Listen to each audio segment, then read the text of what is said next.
Welcome to The Explainer. So today we're diving into a fascinating reality that pretty much flips everything you might assume about modern combat right on its head. When we picture naval power, we almost instantly think of, massive explosions, endless firepower, overwhelming force. But the truth? Modern warfare is actually won and lost on spreadsheets, through geometry, and with physics. Let's get into it. To wrap our heads around this, let's start with a bit of a mystery. Why on earth did the US Navy recently drop up to $185 million just to avoid a tiny 16-mile stretch of water? I mean, it sounds completely absurd, right? But what looks like extreme caution is actually a deeply complex, multi-million-dollar mathematical calculation. Section 1. A $140 million detour. Okay, let's dive into this. To get the USS George HW Bush, often referred to by its hull number CVN-77, into the Middle East to project power, the Pentagon faced a really tough choice. The shortest route from Norfolk, Virginia, straight to the Red Sea goes right through the Mediterranean and down the Suez Canal. That's a trip of roughly 6,000 miles, but the Bush didn't take it. Instead, they opted for a massive detour. Departing Norfolk on day 1, they sailed all the way south, rounding the Cape of Good Hope at the southern tip of Africa by day 10. They didn't transit the Mozambique Channel until day 16, and finally hit the Indian Ocean on day 23. We're talking about an 11,500-mile journey, adding weeks of delay. And the staggering financial cost of that detour is entirely driven by logistics. A carrier strike group has a daily operating rate of about $6 to $8 million. So those extra 23 days at sea, that means the detour alone costs somewhere between $140 and $185 million. That's money literally burned before the carrier ever fired a single weapon. So what were they actually avoiding? A notorious choke point known as Bab el-Mandeb. It's a strait that is barely 16 miles wide at its absolute narrowest point. And right from the Yemeni coastline, Houthi forces have been launching ballistic missiles with 240 nautical mile ranges, not to mention cruise missiles and explosive drone boats. Now, a supercarrier is the largest thing on the ocean. Putting a $10 billion ship and its invaluable interceptor missiles into a 16-mile wide choke point, that is not strategy. It's waste.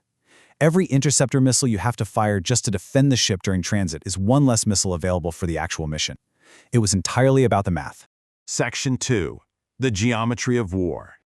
When CVN-77 finally did complete that epic journey, it achieved something we haven't seen in 20 years. It joined the Gerald R. Ford and the Abraham Lincoln to form a massive third-axis formation. Think of it like being a security guard. If you're watching two doors on opposite sides of a room, you can stand in the middle and keep an eye on both. It's a manageable scan volume, clean targets. But add a third door from a completely different angle, there's no way you can cover all three at once. This specific three-carrier formation overloaded Iranian radar processors simply because the geometry didn't allow them to keep up. This all comes down to something called scan volume. Basically, that's the total angular coverage a radar system has to monitor. When you force a radar network to look in three wildly different directions at once, that scan volume expands drastically. The processors just have to track way too much simultaneously, and response times start to slow down. This creates fatal milliseconds of delay. And in modern warfare, those tiny milliseconds literally dictate life and death. And this brilliantly illustrates exactly why those little blind spots in time are so incredibly deadly. First, a modern surface-to-air missile system needs roughly 3 to 5 seconds from the initial radar track just to get a valid firing solution. Second, add just 2 seconds of processing delay because of that scan overload we just talked about, while third, in those extra 2 seconds, a Super Hornet flying at Mach 0.9 has already moved 4 nautical miles. It completely escapes the engagement envelope. So 10 aircraft hitting an unexpected, delayed vector are far deadlier than 100 hitting a perfectly prepared defense. Section 3. The Floating City. Now, for this incredible geometry to actually work, the adversary can never, ever pinpoint your location. So CVN-77 never stops moving. It never anchors. It constantly shifts across hundreds of miles of ocean on absolutely no fixed schedule. But how do you keep a 100,000-ton warship armed and fueled out there? Carrier Strike Group 10 uses replenishment at sea, or UNREP. Picture this, because it's insane. The USNS Arctic pulls alongside the carrier. Both ships are cruising at 12 knots, and they are separated by only 150 feet. That is the width of maybe 2 highway lanes. And out there in the open ocean, in whatever weather the sea throws at them, they transfer thousands of gallons of aviation fuel, ammo, and parts. It's literally a floating city with no fixed address. And protecting this moving city is a remarkably complex, layered Aegis defensive perimeter. This is provided by escort ships like the USS Mason, the Ross, and the Donald Cook, and it operates in strict, specialized layers. The first layer handles the furthest threats, using SM-6 missiles to intercept targets at the very edge of the atmosphere. If anything gets past that, the second layer seamlessly shifts to SM-2 missiles to handle mid-tier saturation attacks. Finally, the third layer relies on CIWs, the close-in weapon system.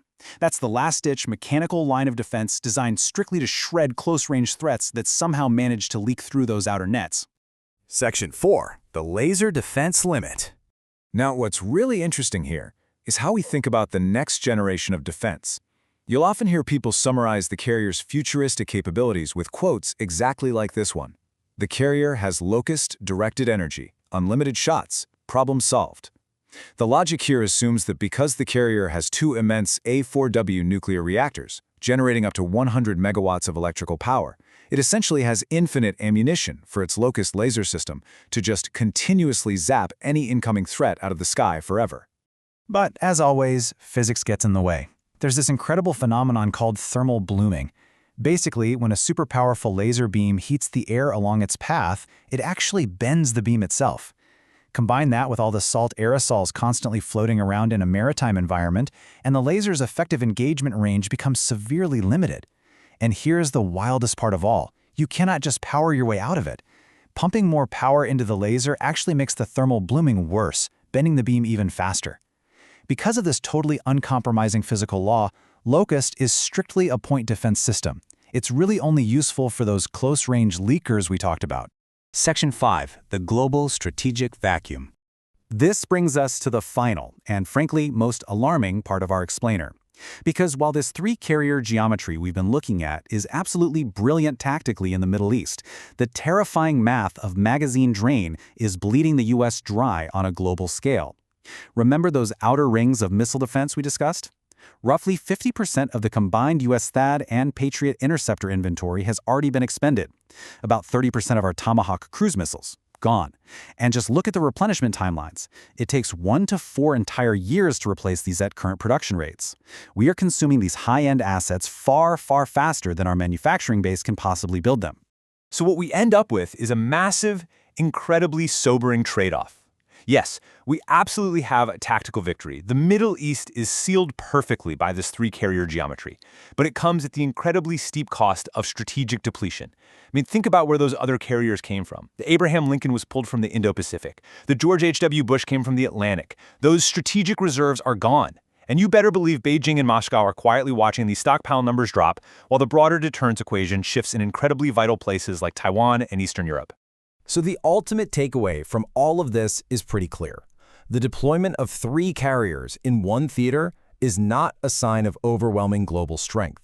Instead, it is a glaring sign of how completely one single theater has consumed all the available strength. That's the illusion of dominance. A perfect, flawless local victory has actually become the very mechanism for global strategic depletion. To wrap things up, I want to leave you with a fascinating engineering challenge. Based on all the math and physics we've unpacked in this explainer, if you were designing the next attack drone to beat that locust laser, knowing you have thermal blooming, salt aerosols, and a laser that can only track one arc at a time, all working in your favor, how exactly would you do it? Really think about how you'd exploit those physical laws. Thanks so much for joining me on this explainer, and remember to always keep questioning the math behind the modern world.